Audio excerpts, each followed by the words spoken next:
బాబు పర్యటిస్తున్నారు, లైవ్ లో చూద్దాం. అనేక పంపులు పెట్టి మల్యాల్లో పంపు పెట్టి అక్కడి నుంచి పంపులు నెంబర్ ఆఫ్ పంప్స్ పెట్టి తీసుకొస్తున్నాం. ఈ ప్రాంతానికి హెచ్ఎల్సి కూడా ఉంది. దానివల్ల కొంతవరకు నీళ్లు అది కూడా తుంగభద్రలో కొన్ని సమస్యలు వచ్చాయి.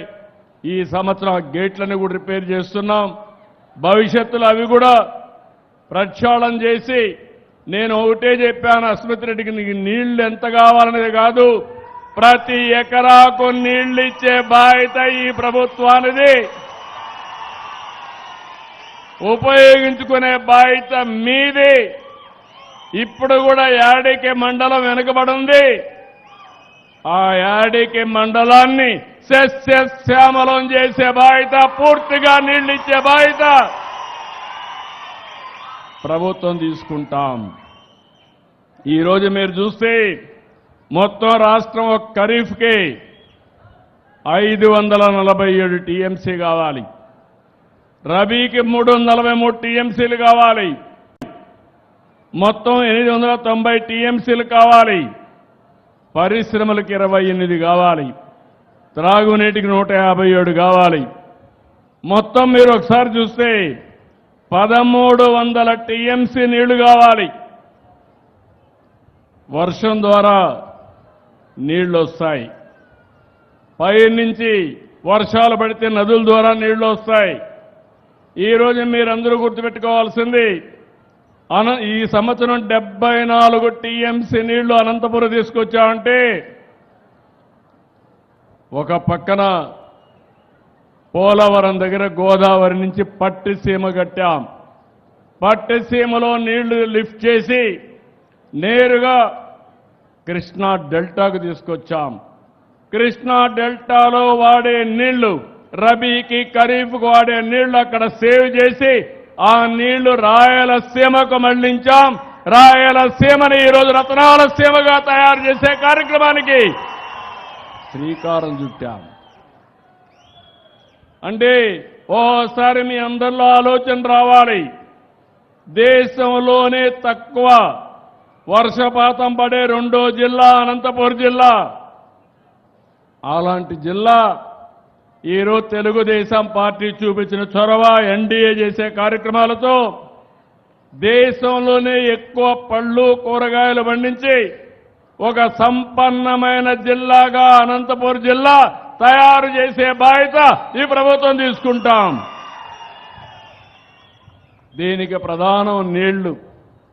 మీరు ఒకటి గుర్తుపెట్టుకోవాలి, ఈరోజు నేను అందరిని మిమ్మల్ని అడుగుతున్నా, ఒకప్పుడు కరెంటు ఛార్జీలు పెంచుతూనే ఉండేవాళ్ళు, 8 సార్లు పెంచారు. 1924లో 1,25,000 కోట్ల రూపాయలు డిపార్ట్మెంట్ల అప్పుల్లో పెట్టారు.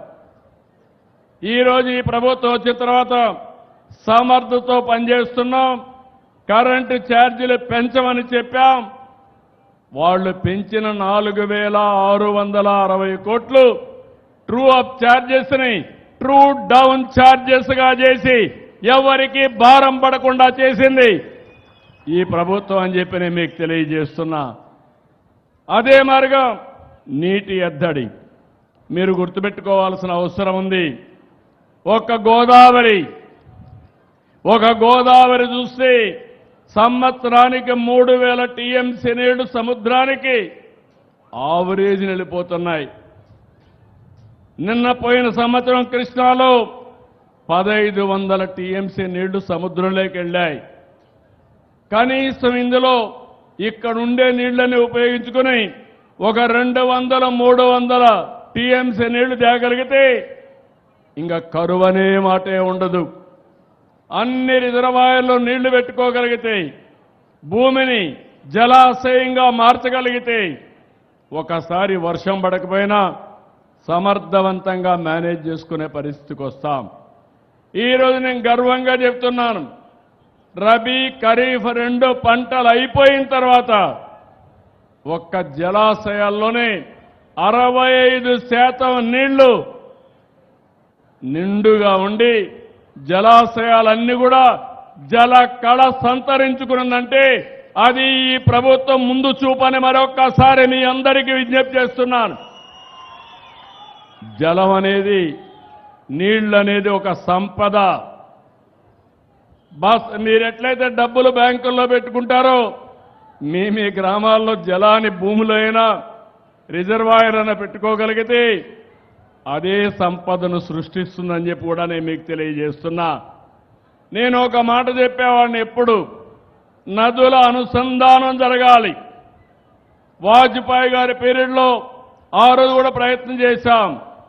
ఆ రోజు ప్రయత్నం గంగా నది నుంచి కావేరి నది వరకు నదుల అనుసంధానం చేయాలని. అది జరిగితే ఈ దేశంలో సంపదకు ఏమాత్రం కూడా తక్కువ కాదని మీకు తెలియజేస్తున్నా.